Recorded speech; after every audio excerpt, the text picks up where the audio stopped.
Good evening everyone. मेरा नाम है चैलशा एंड आज का ये हमारा नेटवर्क डिवाइसेस में लास्ट टॉपिक रहेगा RJ45 और इसी के साथ हम देखेंगे NIC के बारे में। ठीक है, तो बिल्कुल भी टाइम वेस्ट ना करते हुए हम स्टार्ट करते हैं आज का हमारा टॉपिक NIC।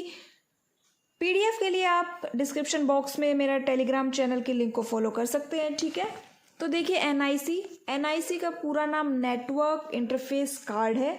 जब मैंने हब बताया था आप लोगों को, तो उसके अंदर भी मैंने NIC के बारे में थोड़ा सा ओवरव्यू दिया था।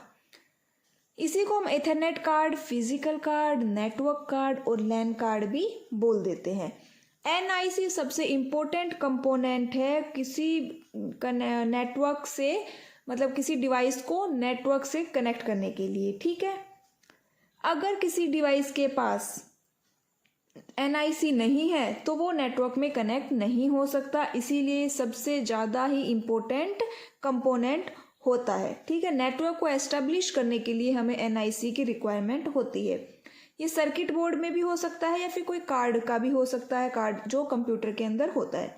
इसके कैरेक्टरिस्टिक्स देखिए। फिजिकल नेटवर्क एड्रेस, हर एक NIC के पास खुद का एक मैक एड्रेस होता है, फिजिकल एड्रेस होता है, जिसकी हेल्प से वो रिकॉग्नाइज करता है each individual card that interface to the network cable और मीडिया। ठीक है, उसी मैक एड्रेस की हेल्प से वो फाइंड आउट करता है कि भाई उससे क्या अटैच है और वो किस इंटरफेस के साथ कनेक्ट हुआ है। उसके बाद हम देखते हैं नेटवर्क कनेक्शन पोर्ट। तो NIC के बारे में अगर आपको और थोड़ा डिटेलिंग में देखना है तो आप हब की क्लास को जरूर देखिएगा, उसके अंदर काफ़ी अच्छे से उसको डिस्क्राइब किया है मैंने। यहाँ पे देखिए, अब नेटवर्क कनेक्शन पोर्ट कहना चाह रहा है कि हर NIC के पास एक या एक से ज़्यादा पोर्ट होते हैं। मतलब कि वो उस पोर्ट किस काम आते हैं, केबल्स को अरेंज करने के लिए, उतने ही हम उसके अंदर कनेक्ट कर सकते हैं अलग अलग केबल्स के थ्रू डिवाइसेस को। ठीक है, थर्ड आता है हमारा इसके पास कि स्टेटस इंडिकेटर लाइट। ये क्या होती है, ये बताती है कि हमारा जो नेटवर्क है उसकी स्टेट को बताती है कि वो लाइट के थ्रू, जैसे अगर आपके पास राउटर लगा हुआ है तो उसमें भी लाइटें होती है ना, जो कभी फ्लैश करती है, कभी फ्लिकर्स करती है, ऐसे बार बार में आती जाती ब्लिंक करती है। टाइप्स देखिए, वायर्ड भी हो सकता है, वायरलेस भी हो सकता है, और एक्सटर्नल होता है वो USB के थ्रू हो सकता है। ईथरनेट का कार्ड क्या होता है, वो एक नेटवर्क अडेप्टर ही होता है। These adapters support the Ethernet standard for high speed network connections via cables. जो ईथरनेट कार्ड है वो ईथरनेट स्टैंडर्ड को सपोर्ट करते हैं, जिससे कि हमें केबल्स के थ्रू भी हाई स्पीड का कनेक्शन मिले। इन्हीं को हम NIC भी बोल देते हैं। ठीक है, ये डिफरेंट स्टैंडर्ड पैकेजेस में आते हैं जिनको फॉर्म फैक्टर बोलते हैं। ठीक है, डेस्कटॉप के अंदर इंस्टॉल होते हैं PCI स्टैंडर्ड को यूज़ करके। PCI की फुल फॉर्म है peripheral control interface. Ethernet different speed के ऊपर ऑपरेट हो सकता है, डिपेंड करेगा कि वो कौन सा प्रोटोकॉल स्टैंडर्ड को यूज़ कर रहा है। ठीक है, Ethernet card does not directly support wifi. पहले जो ईथरनेट कार्ड होते थे वो वाईफाई को डायरेक्टली सपोर्ट नहीं करते थे, लेकिन अब आज की डेट में काफ़ी एडवांस टेक्नोलॉजी आ गई है जिनकी हेल्प से वो राउटर की हेल्प से वो वाईफाई डिवाइस के साथ कम्युनिकेट कर सकते हैं। ये देखिए एक सिंपल सा डायग्राम, PC है, सर्वर है जो NIC से कनेक्ट है, ईथरनेट इंटरफेस को यूज़ कर पा रहे हैं। ईथरनेट के साथ भी और भी बहुत सारे नेटवर्क कनेक्ट है।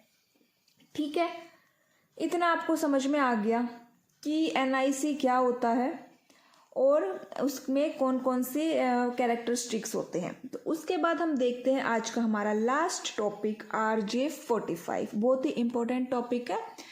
RJ का नाम है रजिस्टर्ड जैक। ये NIC में यूज़ होता है सबसे पहली बात to connect two computers on to a LAN, या फिर हम कहीं वायर्ड नेटवर्क को कनेक्ट करने में यूज़ होता है। टेलीफोन एप्लीकेशंस और नेटवर्किंग में यूज़ होता है। एक सीरियल कनेक्शन के लिए यूज़ करते हैं। 8 वायर कनेक्टर होता है। RJ के और भी टाइप्स हैं, RJ11, 45, 48 और 61। ये क्लासेस किस पे डिपेंड करती है, किस पे क्लासीफाई की गई है, बेस्ड ऑन स्ट्रक्चर, फंक्शनैलिटी और सुटेबिलिटी के अकॉर्डिंग ये डिवाइड किए गए हैं। ठीक है, जो ये जैक होते हैं जनरली हम यूज़ करते हैं ईथरनेट नेटवर्किंग में, मतलब वही NIC कार्ड में हम इनको यूज़ करते हैं। RJ45 सबसे पहले टेलीफोन के लिए बनाया गया था, लेकिन अब उसको हम ईथरनेट नेटवर्किंग में भी यूज़ कर रहे हैं। 45 का मतलब यहाँ पे है लिस्टिंग नंबर। जो RJ45 है उसकी विड्थ सभी बाकी RJ से और बाकी टेलीफोन केबल से ज़्यादा होती है। अगर हम बैंडविड्थ की बात करें तो वो भी हाई होती है और रेंज इसकी 10 Gbps होती है। ठीक है, अब इसकी इतनी हाई स्पीड और सिक्योरिटी की वजह से ही इसको हम पर्सनल कंप्यूटर्स में यूज़ कर लेते हैं, सर्वर के साथ कनेक्ट करने में। स्टार टोपोलॉजी में यूज़ होता है। यहाँ पे एक सिंपल सा छोटा सा डायग्राम है, ये RJ45 कुछ इस तरह से दिखाई देता है। ठीक है, अब देखिए it has a plastic structure and is an 8 pin connector. ये काउंट करेंगे तो ये टोटल 8 पिन है।